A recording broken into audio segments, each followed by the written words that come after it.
히브리서 3장 12절 보시면 형제들아 너희는 삼가 혹 너희 중에 누가 믿지 아니하는 악한 마음을 품고 살아계신 하나님에게서 떨어질까 조심할 것이요, 이런 말씀이 나옵니다. 여기 보면 이제 살아계신 하나님에게서 떨어질까 조심하라, 그렇게 나와 있죠. 제가 이제 인터넷을 쭉 이렇게 보다가 그 어떤 인터넷 교회를 방문해 봤는데, 그 교회 이제 목사님이 구원을 잃어버릴 수 있다라는 설교를 하더라고요. 구원을 잃어버릴 수 있다. 여러분 어떻게 생각하세요? 여기 보니까 하나님께서 떨어질까 조심하라. 그냥 하나님한테서 떨어질 수 있다. 구원받은 사람도 이제 그런 식으로 이제 설교를 하던 걸 들었는데, 여러분 어떻게 생각하세요? 구원받은 사람이 구원을 잃어버릴 수 있다고 생각하세요? 아니면은 한번 구원받은 사람은 절대적으로 구원을 잃어버릴 수 없다라고 생각하십니까? 그래서 제가 이제 인터넷 검색을 좀 해보니까 그 목회자, 한국의 목회자 500명을 대상으로 설문조사를 한 것이 있었는데, 설문 내용이 한 번 받은 구원은 영원할까요? 아니면 중간에 잃어버릴 수 있을까요? 라는 질문이었습니다. 한 번 받은 구원은 영원할까요? 아니면 중간에 잃어버릴 수도 있을까요? 이런 설문조사를 목회자, 우리 한국의 목사들 500명을 대상으로 설문조사를 했는데, 결과가 어떻게 나왔느냐 하면 잃어버릴 수도 있다라고 응답한 목사들이 47.5%가 나왔어요. 47.5%. 그 다음에 잃어버릴 수 없다라고 대답한 목사가 52.5%. 좀 차이가 나지만 거의 절반의 그 목사들이 어떻게 반응했느냐 하면 잃어버릴 수 있다, 이렇게 대답했습니다. 여러분은 어떻게 생각하세요? 구원을 잃어버릴 수 있습니까? 그러면 잃어버릴 수 없는 겁니까?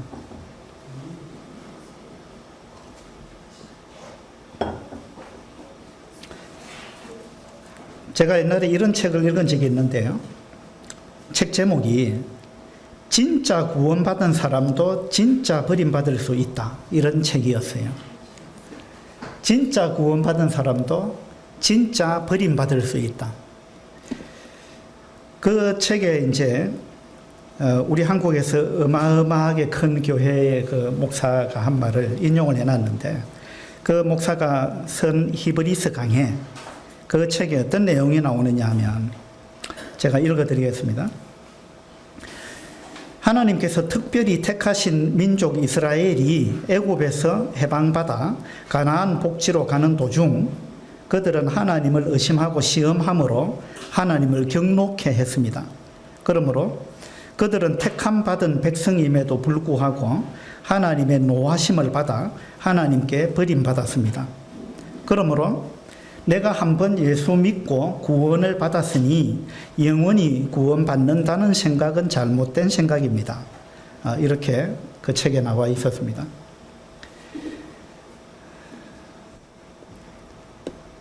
맞는 말 같아요? 틀린 말 같아요? 틀렸습니다. 네, 틀렸습니까?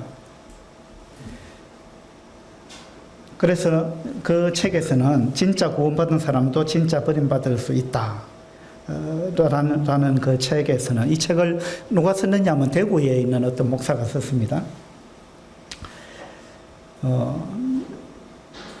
그 책의 첫 장에 뭐라고 나오느냐 하면 바울도 버림이 될까 두려워했습니다 라는 이제 제목이 나옵니다. 바울도 자신이 버림을 받을까 두려워했습니다. 그러면서 이제 어떤 구절을 인용을 했느냐 하면 고린도전서 9장을 인용을 했습니다. 한번 찾아볼까요? 고린도전서 9장 27절입니다. 27절. 내가 내 몸을 쳐 복종하게 함은 내가 남에게 전파한 후에 도리어 자신이 도리어 버림을 받을까 두려워함이로다. 이 구절을 가지고 진짜 구원받은 사람도 진짜 버림받을 수 있습니다. 바울도 이것을 두려워했습니다. 그렇게 이야기를 했어요. 바울이 자신이 버림을 받을까 두렵다. 이렇게 이 구절에 나와 있다는 거죠. 근데 이 말씀은요, 바울이 자기가 구원을 잃어버릴까봐 두려웠다라는 이야기가 아닙니다. 구원을 잃어버릴까봐, 또 하나님으로부터 완전히 버림을 받아서 내가 지옥 갈까봐 두렵다. 그런 이야기가 아닙니다. 여기서 버림을 받았다라는 그 단어는요, 버림을 당할까 할 때 버림, 그 단어는 언어적으로 보면 운동 경기 용어입니다. 경기에서 실격 처리되어 가지고 상을 얻지 못하고 제외된다, 이런 뜻을 갖고 있어요. 이 단어가 경기 용어인데, 운동 경기. 그래서 이건 상을 얻지 못한다라는 이야기지, 이 사람이 경기 규칙을 어겼기 때문에 팀에서 버림을 받았다라는 그런 이야기가 아니에요. 그리고 이 사람이 경기 규칙을 어겼기 때문에 감옥에 간다, 이런 이야기가 아니에요. 상을 얻지 못했다 라는 이야기입니다. 축구 경기를 보면 축구 선수들은, 프로 선수들은 다 자기가 경기에 뛰고 싶어 하죠. 이 감독의 눈에 들어가지고, 이제 축구 선수가 11명인데, 근데 후보까지 하면은 많잖아요. 20몇 명, 많은 팀은 30명 이상도 되기도 하는데, 그 많은 이제 선수들 중에 감독이 11명을 뽑아서 그 경기에 투입을 시키잖아요. 그러면 그 11명 안에 들지 않는 사람은 어디에 있는 거예요?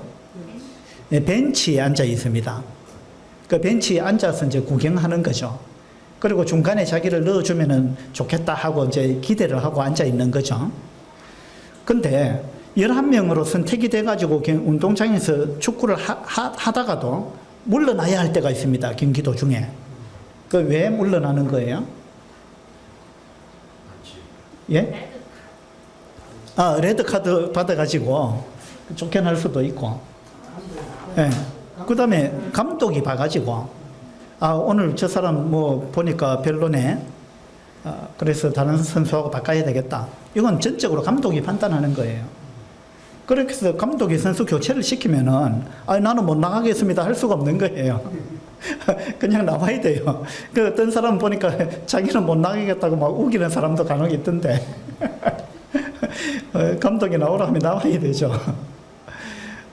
그래서 이제 그렇게 해서 도중에 경기를 뛰다가 도중에 경기장 밖으로 나옵니다. 이때 사용되는 단어가 이 단어라는 거예요. 버림을 받는다라는 말이 그 경기에 사용받는 것이 중단됐다. 그리고 벤치에 이제 앉아 있다.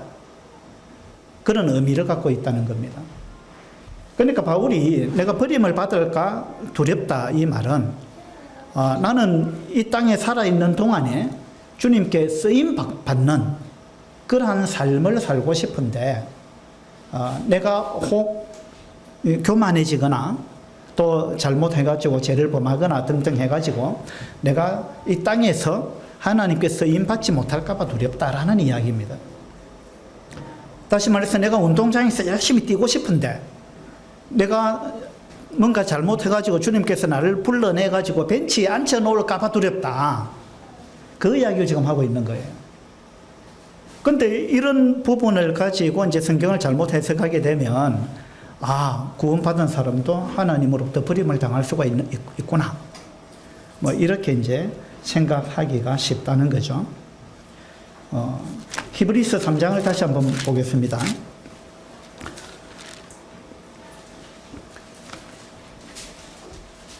히브리서 3장 12절에 보니까 살아계신 하나님에게서 떨어질까 조심할 것이다, 이렇게 말씀하고 있죠. 이것도 구원을 잃어버린다라는 그런 이야기가 아닙니다.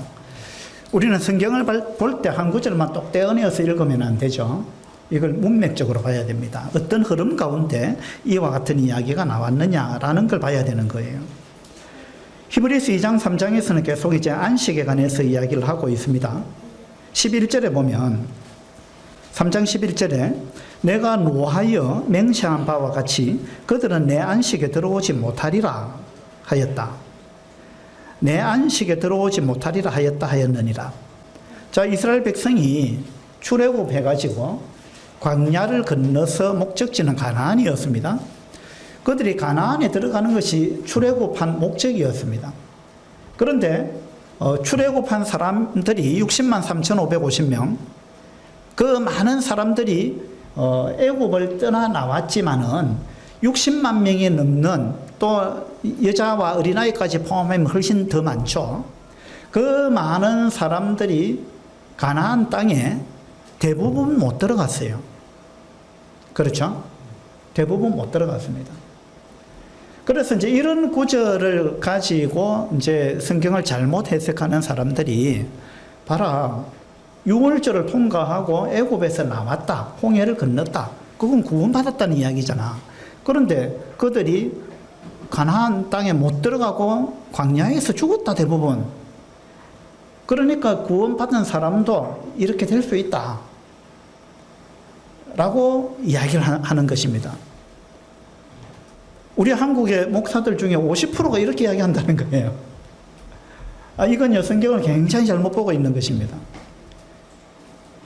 가나안이 천국이 아니에요. 그러면 모세도 가나안 땅에 못 들어갔습니다. 그들의 해석대로 하자면 모세도 그러면 지옥 갔다는 이야기거든요. 아론도 마찬가지고. 그런 이야기가 아니죠. 가나안 땅에 못 들어갔을 뿐이에요. 이 땅에서 죽었을 뿐이에요. 이 땅에서 버림을 받은 거예요. 그건 구원이 취소됐다라거나 하늘나라에 못 들어간다라는 이야기가 아니에요. 가나안 땅에 못 들어갔다는 거예요. 이 가나안은 천국을 의미하는 게 아닙니다. 가나안은 안식을 의미하는 거예요. 그래서 히브리서 2장 3장에서 계속 안식을 이야기하면서 그들이 믿지 아니함으로 안식에 못 들어갔다. 가나안 땅을 안식이라고 이야기하는 거예요. 안식에 못 들어갔다. 믿지 아니함으로, 순종치 아니함으로. 그거 뭐냐 하면 믿지 않는다 이 말은 구원받지 않았다 그 말이 아닙니다. 실생활 가운데서 하나님을 믿는 그 믿음이 없었다라는 이야기예요. 그들이 구원받는 믿음은 있었는데, 근데 실생활 가운데 우리가 믿음을 가지고 하나님을 의지해서 우리가 순종해 나가는 삶, 그걸 의미하는 거거든요.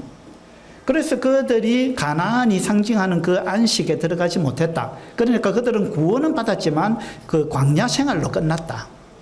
하나님은 우리가 구원받고 천국 가는 것만이 목적이 아니고 이 땅에서 구원받은 그리스도인이 하나님이 원하는 수준에 이르는, 그래서 어떤 환경을 만나더라도 우리가 안식의 삶을 살아가는 그런 수준 높은 삶을 살기를 하나님은 원하시는 거예요. 그런데 구원받은 그리스도인이 실생활 가운데서 이와 같은 믿음을 행사하지 아니하고 순종하지 아니하면 구원은 받았지만 안식의 삶을 경험하지 못한다는 거예요. 그래서 이 땅에서 그냥 힘들게 마음의 평안도 없이 하나님이 예비한 많은 것들을 맛보지도 못하고 누리지 못하고 그렇게 어렵게 살다가 죽을 수 있다. 물론 죽어서 천국은 가지만 이제 그 이야기를 하고 있는 것입니다. 4장에도 보면 히브리서 4장 1절을 한번 보죠.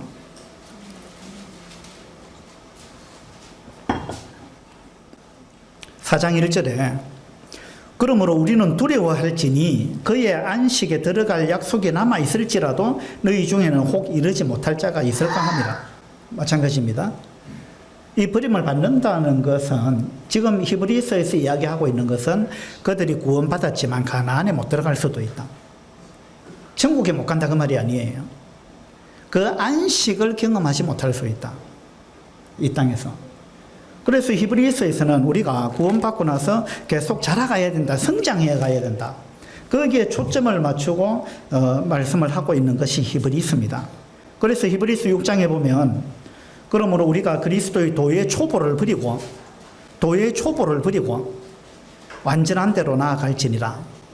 그렇게 말씀하고 있습니다. 구원받은 데서 그치는 것이 아니고 구원받고 우리는 믿음이 성장해 가야 되고 계속해서 자라가야 된다. 이 땅에서 주님을 닮아가야 된다. 라는 부분을 강조하고 있는 책이 히브리서입니다. 그 다음에 또 이제 어떤 사람들은 구원을 잃어버릴 수 있다는 것을 사무엘상 15장에 보면은 하나님이 사울을 버렸다.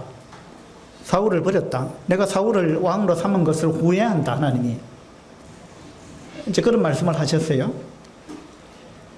그래서 하나님께서 사울을 버렸다라고 말씀하셨기 때문에 봐라, 사울도 버림을 받았다. 그러니까 구원받는 사람도 버림받을 수 있다. 이런 주장을 하는 겁니다. 사무엘상에서 이야기하는 하나님께서 사울을 버렸다는 것은요, 사울을 지옥 가게 했다, 천국에서 지옥으로 버렸다, 이런 이야기가 아닙니다. 그 이야기가 아니에요. 하나님께서 사울을 왕으로 삼았는데 그 자리에서 그 왕의 자리를 박탈했다, 거기에서 쫓아냈다 라는 이야기예요. 그러니까 성경을 이제 문맥적으로 잘 봐야 되는데 이런 거 전부 다 그냥 막 구원에다 연관을 시키니까, 예, 성경을 이제 너무 단편적으로 보기 때문에 그렇습니다. 그리고 하나님께서 사울을 왕으로 삼은 걸 후회하신다 그랬는데, 여러분 하나님은 후회하실까요, 안 하실까요? 여러분은 인생을 살면서 후회하는 경우들이 있죠.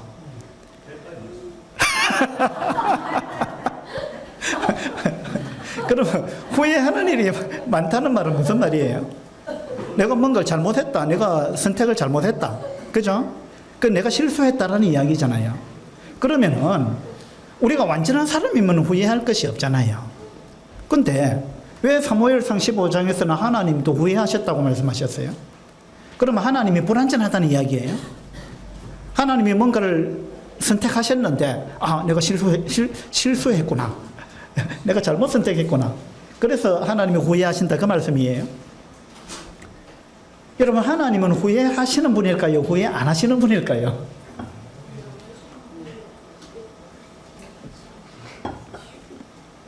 사무엘상 15장에는 하나님이 후회하셨다고 말씀하셨어요. 그 다음에 창세기 6장에 보면 하나님께서 사람을 지으신 것을 한탄하셨다. 그것도 후회하셨던 이야기잖아요. 하나님이 사람을 창조하셨는데 어느 날 보니까 이 사람들이 너무 심각한 죄악 가운데 빠져 있으니까 답이 없는 거예요, 노아 시대 때. 그러니까 하나님이 내가 사람 지은 것을 한탄한다, 뭐 후회한다는 말이잖아요. 근데 또 성경에 보면 로마서 11장에 보면요, 하나님이 은사와 부르시면 후회하심이 없느니라 라는 말씀이 나옵니다. 하나님이 은사와 부르시면은, 자, 하나님이 우리한테 선물을 주셨습니다. 은사잖아요. 우리한테 선물을 주셨는데 그 선물 준 것을 하나님은 후회하지 않는다. 그리고 우리를 불렀는데 우리를 부른 것에 대해서 하나님은 후회하지 않는다. 자, 내가 우리 이태원 형제님이 후회를 많이 한다. 뭐라 했어요? 예? 대빠이라 했어요.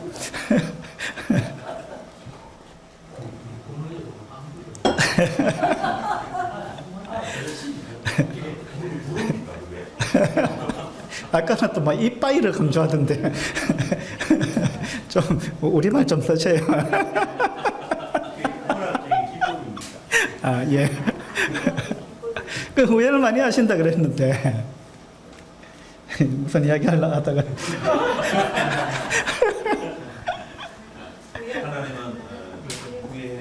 예. 그래서 이제 우리 이태원 형제님이 자신에 대해서 후회를 많이 한다. 그 말은 뭐냐 하면, 아, 내가 이렇게 실수가 많은 사람이구나, 내가 이렇게 불완전한 사람이구나, 내가 이렇게 모자라는 사람이구나, 뭐 이런 의미가 있잖아요. 그 얘기해야 됩니까? 그 이제 예를 들어서 이태원 형제님 예를 들어서 그렇지 똑같아요. 저도 마찬가지고, 저도 이제 후회를 많이 하죠. 그러면 이제 우리가 이렇게 문제가 많은 사람인데 하나님이 이렇게 문제 많은 이태원 형제님을 하나님이 선택하시고 불렀잖아요. 하나님이 불렀어요. 선택하셨어요. 그리고 영생을 은사로 주셨습니다. 선물로 주셨습니다. 근데 이제 계속해서 뭘 잘못하니까, 실수하고 막 잘못하니까 하나님이, 야, 내가 너를 구원한 걸 참 후회한다. 하나님이 내가 너를 구원한 거 후회한다. 구원 내가 취소시키겠다. 하나님이 그렇게 하실까요? 안 하실까요? 로마서 11장에 보니까 하나님의 은사와 부르시면 후회하심이 없다. 하나님이 우리를 다 불렀잖아요. 우리 구원받았다는 말은 하나님이 우리한테 불렀다는 말이에요. 우리한테 영생을 선물로 주셨다는 겁니다. 그래 놓고 하나님은 우리 모두에게 한 번도 후회하지 않는다는 거예요. 내가 너를 구원한 거 난 후회하지 않는다. 후회한 적이 없다. 하나님이 우리를 구원하실 때 우리의 어떠함을 하나님이 다 알고 구원하셨어요. 너가 그 정도밖에 안 되는 사람이다라는 걸 하나님 다 알았어요. 그리고 네가 앞으로 내 말씀에 어느 정도 순종할 건지, 어느 정도 불순종할 건지, 네가 어느 정도 네가 고집을 피우면 네 마음대로 살아갈 건지, 그런 부분은 하나님이 다 알고 우리를 구원하셨어요. 하나님 그걸 모르고 구원하셨을 리는 없잖아요. 하나님 전능하신 분이니까, 그리고 전지하신 분이니까 하나님 다 아시는 거예요. 그걸 다 아시고 우리를 구원하셨기 때문에 하나님은 우리를 후회할 일이 없는 겁니다. 우리가 뭘 잘못하면, 그래, 그건 내가 다 알고 있었다. 옛날부터 내가 다 알고 있었다. 그죠? 다 알고 있었잖아요. 그걸 모르고 구원하셨다면 후회할 수 있죠. 그러니까 하나님 우리 그걸 다 알고 구원하셨기 때문에 하나님이 우리 보고 후회한다. 내가 너를 구원한 거 후회한다. 이렇게 말씀 안 하신다는 거예요. 그 다음에 민수기 23장에 보면 하나님은 사람이 아니시니 거짓말을 하지 않으시고 인생이 아니시니 후회가 없으시도다. 자, 하나님은 인생이 아니기 때문에 후회가 없다. 사람은 후회한다. 왜? 사람은 불완전하기 때문에. 사람은 후회를 대빠이 많이 한다 이 말입니다. 근데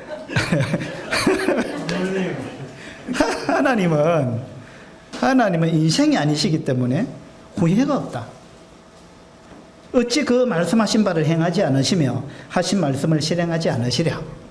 그러니까 하나님은 절대 후회가 없는 분이다. 그렇게 성경에서 말씀하고 있습니다. 근데 하나님께서 후회하신다라는 말씀이 딱 찾아보니까 두 군데 나와요. 사무엘상 15장에 하나님이 사울을 왕으로 삼은 걸 내가 후회한다. 그렇게 말씀하셨어요. 그 다음에 아까 뭐 창세기 6장에도 한탄한다. 사람을 지으신 것을 내가 한탄한다. 그 후회한다라는 말과 같은 거예요. 그럼 그 말은 도대체 뭐냐 이거예요. 성경이 지금 앞뒤가 안 맞는 거죠. 그렇게 되면. 근데 이제 하나님이 사울을 왕으로 삼은 걸 후회한다라는 말은 사울이 그럴 줄 하나님이 다 알고 왕으로 삼았어요. 그런데 왜 하나님이 후회한다고 말씀하시느냐? 이것은 하나님의 어떤 마음을 인간의 언어로 빌려서 표현하다 보니까 그렇게 된 거예요. 인간의 언어는 완전하지 않습니다. 하나님의 완전하신 행동을 불완전한 인간의 언어로 표현하는 것, 그 자체가 한계가 있다는 거예요.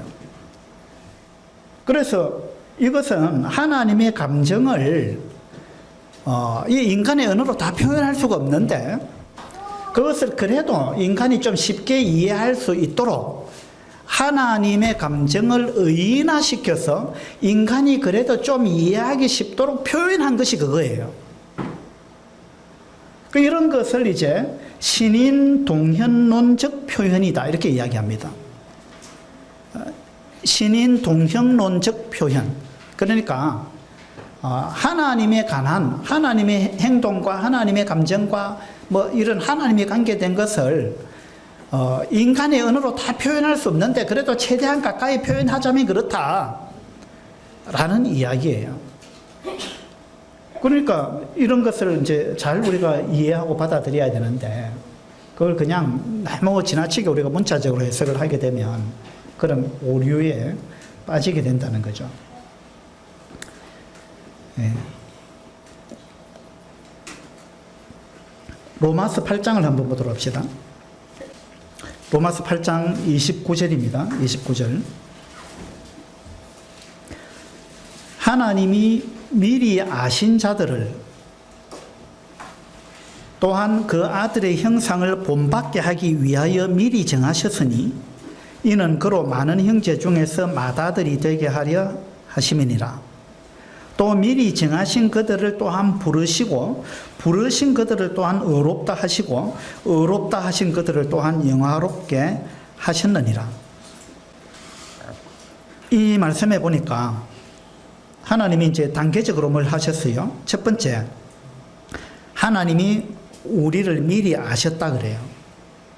그렇죠? 하나님은 우리의 어떠함을 미리 다 아셨습니다. 하나님의 이 아심, 하나님의 지식은 완전한 거예요.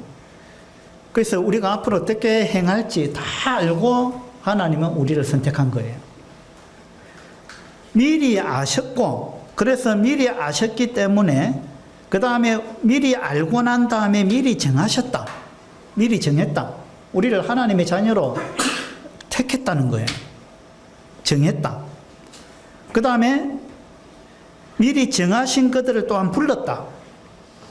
하나님이 알았기, 미리 다 알기 때문에 그 다음에 정했고 그 다음에 정한 그를 불렀다. 하나님이 우리를 불렀다. 그 다음에 부르신 그들을 또한 의롭다 하시고, 자, 우리를 의롭다고 하셨습니다. 그 다음에 하신 게 뭐예요? 의롭다 하신 그들을 또한 영화롭게 하셨느니라. 자, 하나님은 우리를 영화롭게 하셨습니다. 영화롭게 하겠다가 아니에요. 영화롭게 하셨습니다. 그러니까 우리는 구원을 받았을 뿐만 아니라 의롭게 됐을 뿐만 아니라 이미 영화롭게 되었습니다. 이 영화는 사실은 우리 미래에 일어날 일이잖아요. 미래에 우리가 이제 죄에서 완전히 벗어나는, 그렇게 해서 우리의 몸과 영혼이 전체가 우리가 이제 주님을 닮아서 완전히 이제 죄와는 상관없는, 더 이상 죄를 지을 수 없는 그 상황 가운데 들어가는 날이 온다는 거예요. 우리가 이제 주님 오실 때 우리가 변화되면 그렇게 되죠. 또 우리가 또는 뭐 주님 늦게 오시면 우리가 죽어가지고 나중에 또 부활하게 될 건데, 그때 부활할 때 우리는 이렇게 영화로운 몸이 될 거예요. 영화로운 상태가 될 겁니다. 그런데 지금 이 말씀에는 영화롭게 하셨다 이렇게 말씀하셨잖아요. 영화롭게 하셨다. 이거 뭐냐 하면 하나님은 우리에 대해서 모든 것을 알고 계시기 때문에 그걸 다 아는 가운데서 우리를 구원했기 때문에 이것은 절대 변할 수 없다는 거예요. 변할 수 없고 이미 영화롭게 된 것이나 마찬가지다. 그런 의미를 갖고 있는 겁니다. 그래서 한번 구원받는 사람은 이 구원을 잃어버릴 수 없습니다. 잃어버릴 수 있다면 하나님이 실수한 거죠. 하나님이 잘못 알았거나 하나님이 잘못 우리를 구원하셨거나 실수를 하셨거나 이런 건데 하나님은 실수하시는 분이 아니죠. 사람은 실수해도 하나님은 실수하지 않습니다. 그리고 이제 영생이라는 단어를 한번 생각해 봅시다. 내가 너희에게 영생을 주노니 영원히 멸망하지 아니할 것이요 이랬잖아요. 영생을 준다. 영생이라는 단어 자체가 영원한 생명입니다. 영원한 생명을 우리한테 주셨는데 우리가 그 영생을 잃어버릴 수 있다면 무슨 문제가 생기느냐 하면 영생을 줬다라는 말 자체가 성립이 안 되는 거예요. 영생이라는 단어 자체가 잘못된 거예요. 영생을 줬다 이 말은 이제 영원히 멸망하지 않는다라는 말이에요. 그 영생을 잃어버릴 수 없다는 거예요. 잃어버릴 수 있는 생명이면 그 영생이라고 안 합니다. 그죠? 그건 영생이 아니에요. 영원한 생명이 아닙니다. 하나님한테 영원한 생명을 주셨다 이 말은 더 이상 이제 변동이 없다.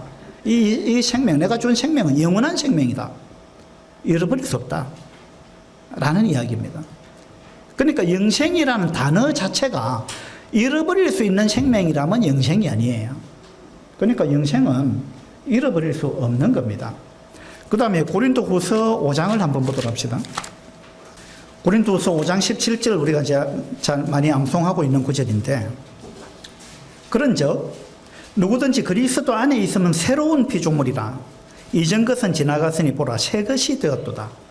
자, 우리가 주님을 영접하고 나서 우리는 새로운 피조물이 됐습니다. 새로운 피조물, 재창조를 받았다라는 이야기입니다.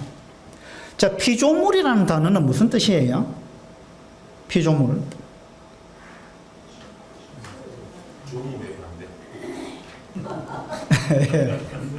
그렇죠. 그러니까 이제 하나님은 조물주입니다. 우리는 피조물이에요. 그 피조물이다라는 말은 우리가 내가 나를 만들었다 이 말이 아니잖아요. 피자라는 말은 내가 뭘 했다는 말이 아닙니다. 만들어졌다라는 이야기잖아요. 우리는 만들어진 사람이에요. 여러분 자신을 여러분이 만든 적이 있어요? 그런 사람 아무도 없습니다. 우리는 어머니 뱃속에서 태어날 때도 마찬가지고 구원받을 때도 마찬가지입니다. 우리가 태어난 것도 내가 나를 만들어서 태어난 게 아니고 우리가 구원받은 것도 내가 뭘 해가지고 구원받은 게 아니에요. 그러니까 피조물이라는 단어는 이것은 내가 나를 구원했다라는 말이 아니라는 거예요. 우리는 만들어진 존재예요. 만들어진 존재입니다. 이 말은 내가 나를 어떻게 할 수 없다. 내가 나를 바꿀 수 없다. 내가 만들어진 이 존재를 내가 어떻게 할 수 없다. 그러니까 이것은 구원은 전적으로 하나님의 손에 달린 것이지 우리 손에 달린 게 아니다. 라는 이야기입니다. 피조물이라는 말은 그런 의미를 갖고 있어요. 그래서 이제 우리는 새로운 피조물이 됐다 이 말은 우리 속에 새로운 성품이 들어왔다는 이야기거든요. 자, 우리 구원받은 사람 속에는 새로운 성품이 들어왔습니다. 하나님의 성품이 우리 속에 들어온 거예요. 이 성품도 마찬가지입니다. 우리의 본성이라는 것은 우리가 만드는 게 아닙니다. 이건요, 우리가 받은 거예요. 자, 개는 개의 본성을 갖고 있습니다. 사람은 사람의 본성이 있고요. 자, 개는 네 발로 걷습니다. 사람은 두 발로 걷습니다. 이건 하나님이 그렇게 만들어 놓은 거예요. 근데 우리가 개를 훈련시켜가지고 두 발로 걷게 만들 수 있어요. 그런 거 보잖아요. 근데 개가 훈련을 받았고 두 발로 걷는 걸 시범을 보이는 경우가 있는데, 근데 그 개가 그때부터 영원히 두 발로 걸을까요? 그렇지 않죠. 예. 네. 그 이제 뭔가 조련사가 막 이렇게 지시할 때는 두 발로 걸어요. 그리고 또 내버려두면 네 발로 돌아갑니다. 맞죠? 이거 뭐냐면 개한테는 그와 같은 본성이 있기 때문에 그래요. 그건요, 개가 바꿀 수 없는 거예요. 그러니까 이제 이 구원도 마찬가지입니다. 구원받았다라는 말은 우리 속에 하나님의 성품이 들어왔다는 거예요. 이건 이 성품은 하나님의 성품, 이 새로운 성품은 내가 만드는 게 아니에요. 하나님이 주신 거예요. 그러니까 구원받고 나면 우리는 죄를 안 짓고 싶은 마음이 자연스럽게 들게 돼 있는 거예요. 그리고 주님을 기쁘게 하는 삶을 살고 싶은 마음이 들게 돼 있는 거예요. 이게 구원받은 사람과 구원받지 못한 가짜 그리스도인의 차이점이에요. 이건 내가 만든 게 아닙니다.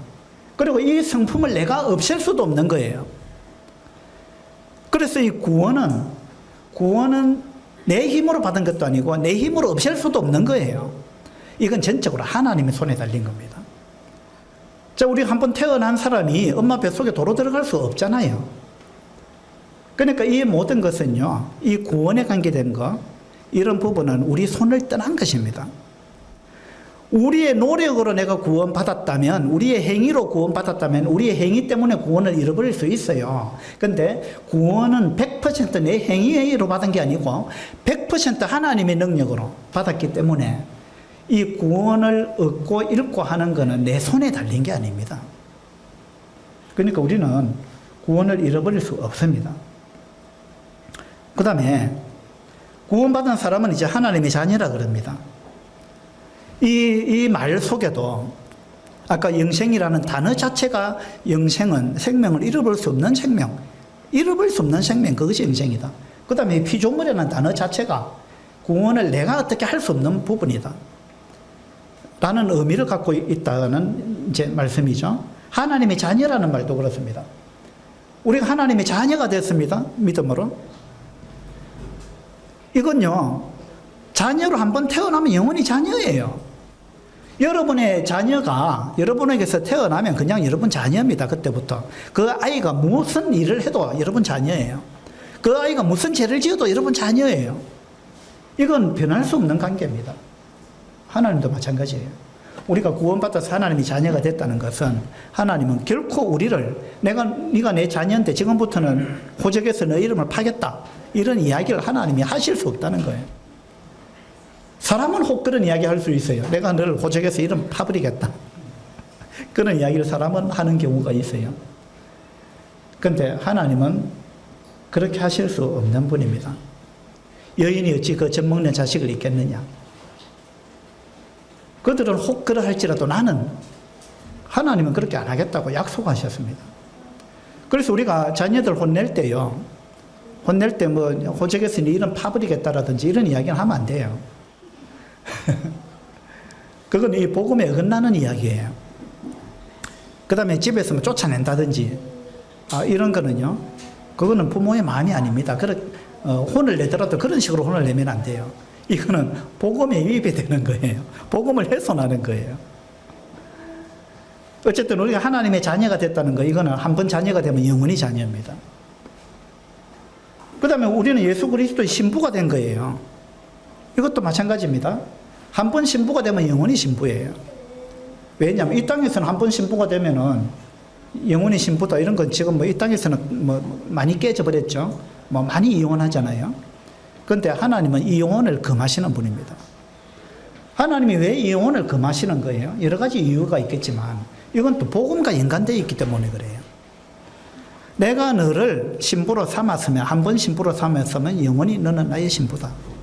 그래서 나는 이혼을 금한다 라는 것은 이 복음적인 차원에서 하나님 그렇게 말씀하시는 거예요. 그런데 구약 성경에 보면 내가 너에게 이혼 정서를 주어서 뭐 버렸다 이런 이야기도 있는데, 하나님이 이혼 정서를 줬다 이런 말이 있어요. 누구를 향해서 하신 말씀이에요? 이스라엘 백성을 향해서 한 말씀이에요.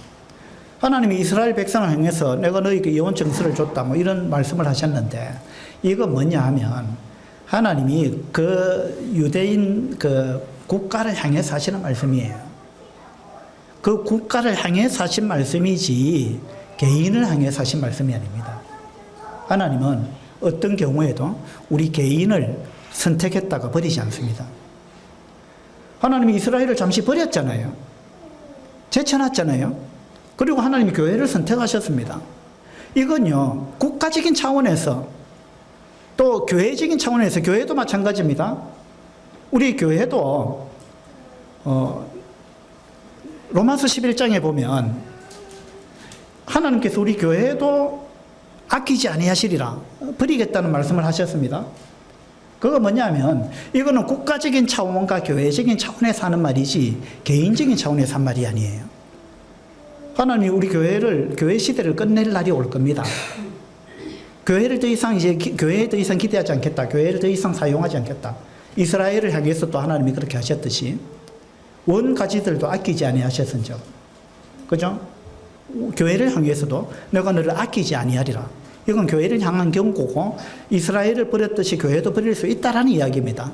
그러나 이스라엘을 버려도 이스라엘에서 하나님을 믿고 있는 그 개인을 버리지는 않는 거예요. 하나님이 교회를 버리더라도 그 교회 안에 있는 구원받은 개개인은 하나님 버리지 않습니다. 이런 부분에 우리가 오해가 없어야 된다고 그렇게 생각이 됩니다. 그 다음에 이제 에베소서 1장을 한번 보도록 합시다.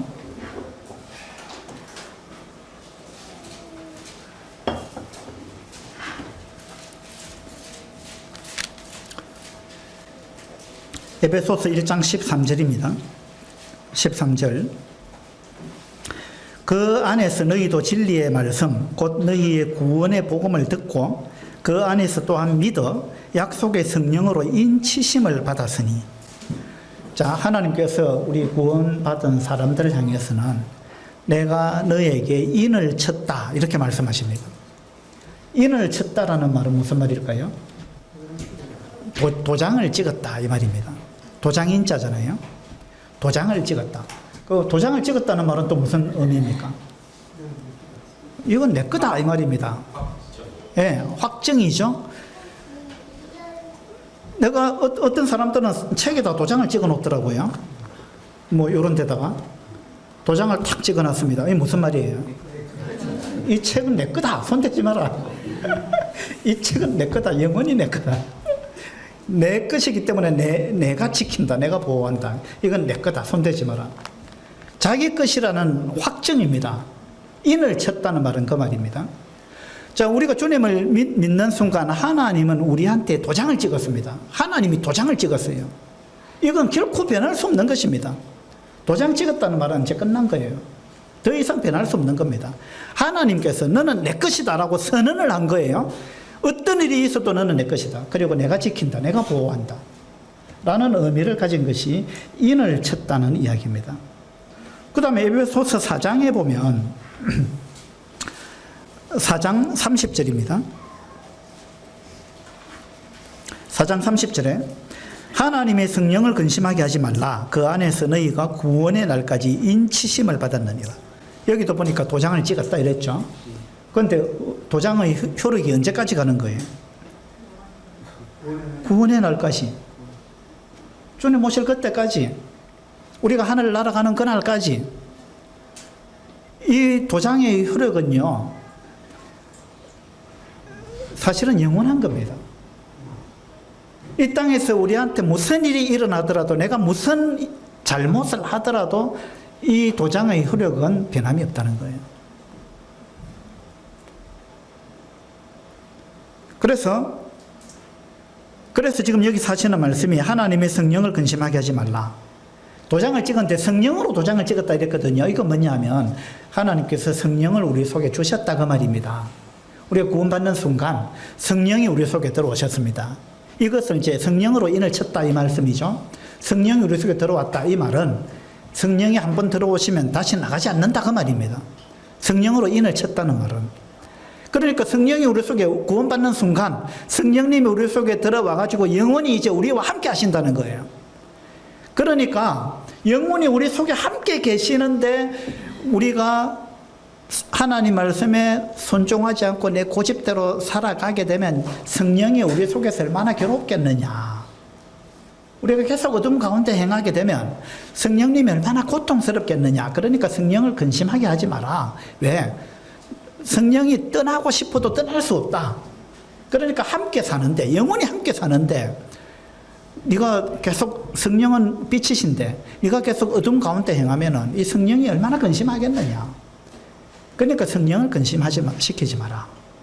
그 구원받은 사람은 빛 가운데 살아야 된다. 그 이야기를 하고 있는 거죠. 그래서 오늘 이제 제가 구원을 잃어버릴 수 있는가, 이런 주제를 가지고 말씀을 드렸습니다. 우리 한국에 약 절반에 해당하는 목사님들이 구원을 잃어버릴 수 있다 이렇게 이야기합니다. 그건요 성경적이지 않습니다. 성경을 잘못 해석한 겁니다. 구원은 절대 잃어버릴 수 없습니다. 그 인터넷 교회 그 목사님이 어떻게 이야기했느냐면요, 요한일서 3장에 보면 그 형제를 미워하는 자마다 살인하는 자니 살인하는 자마다 영생이 그 속에 거하지 아니하는 것을 너희가 아느니라. 그래서 우리가 형제를 미워하면 우리는 영생을 잃어버립니다. 이렇게 설교를 했어요. 형제를 미워하면 영생이 그 속에 거하지 않는다. 그러니까 형제를 미워하면 영생을 잃어버립니다. 구원을 잃어버립니다. 그렇게 설교를 했어요. 그 사람은 한 번도 사람을 미워한 적이 없는지 모르겠어요. 예. 그래가지고 우리가 누군가를, 그래서 누가 또 그 질문을 했더라고요. 그 홈페이지에 보니까. 그러니까 사람을 미워하지 않으려고 하니까 그렇게 되던데요. 이렇게 대답하더라고요.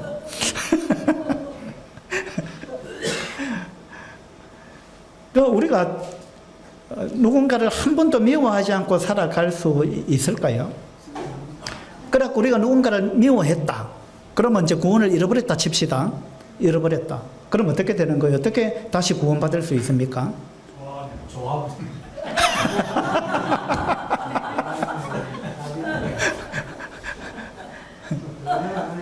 그러면은 피 흘림이 없은 즉 사함이 없는데 그 말씀대로 하자면 우리가 구원을 잃어버렸다. 그럼 다시 구원받으려면 예수님이 다시 피 흘려야 된다. 이런 이야기가 되는 거예요.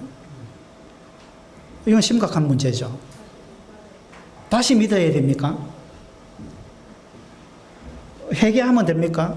그런 걸로 안 되잖아요. 피 없이는 안 되는 거잖아요. 그래서 이제 히브리서 6장이나 10장 이런 말씀을 그분이 인용을 하더라고요. 거기에 보라고 한 번 빚짐을 받고 타락하게 되면 뭐 다시는 구원받을 수 없다. 이런 말씀을 인용해가지고 그렇게 이야기하던데, 그러면은 구원받은 사람이 누굴 한번 미워하면 그걸로 끝장이네요. 그건 상식적으로도 안 맞는 말이죠. 그리고 주님께서도 십자가에 매달려서 자기를 십자가에 못 박은 사람들 향해서 주님은 아버지 하나님이여 저들을 용서해 달라 그랬습니다. 그들이 구원받을 수 있단 말이에요. 그래서 이제 뭐 그런 사람을 위해서는 기도할 필요도 없다. 뭐 이 성경을 잘못 해석한 겁니다. 그런 의미가 아닌데, 히브리서에 나오는 말씀이 그런 말씀이 아닌데, 그래서 오늘 많은 사람들이 구원을 잃어버릴 수 있다 이렇게 생각하지만 그것은 성경적이지 않다. 우리가 한번 구원받은 것은 영원한 것이다. 구원은 절대로 잃어버릴 수 없다는 것입니다. 이 사실을 우리가 기억하시고 우리를 완벽하게 완전하게 구원하신 하나님께 여러분 감사하셔야 됩니다. 그리고 우리가 더욱 주님의 일에 힘쓰는 그러한 성도가 되고, 우리 속에 성령님이 늘 함께 계시기 때문에 우리가 성령을 근심시키는 삶을 살아서는 안 되겠구나. 그런 마음을 우리가 다시 한번 다질 수 있으면 좋겠다. 그런 생각이 듭니다. 기도하겠습니다. 아버지 하나님, 하나님께서 우리를 구원하신 것이 얼마나 놀라운 일이고 또 얼마나 완전한 구원인가, 이런 부분을 생각하게 됩니다. 우리에게 잠시 있다가 죽을 수도 있는 그런 생명을 주신 것이 아니고 영원히 멸망치 아니하는 영생을 주셔서 감사를 드립니다. 하나님께서 우리를 부르신 것을 후회하지 않는다고 말씀해 주셔서 감사합니다. 우리의 모든 것을 다 아시면서 우리를 구원하셨고 우리를 변함없이 사랑하시고 지키시는 그 사실에 대해서 감사를 드립니다. 우리가 이러한 부분에 대해서 늘 감사하면서 살고 이 하나님의 사랑에 우리가 어떻게 보답할까 하는 마음을 가지고 살아갈 수 있도록 해주시기를 바랍니다. 감사드리며 우리 주 예수 그리스도 이름으로 기도드립니다. 아멘. 수고하셨습니다.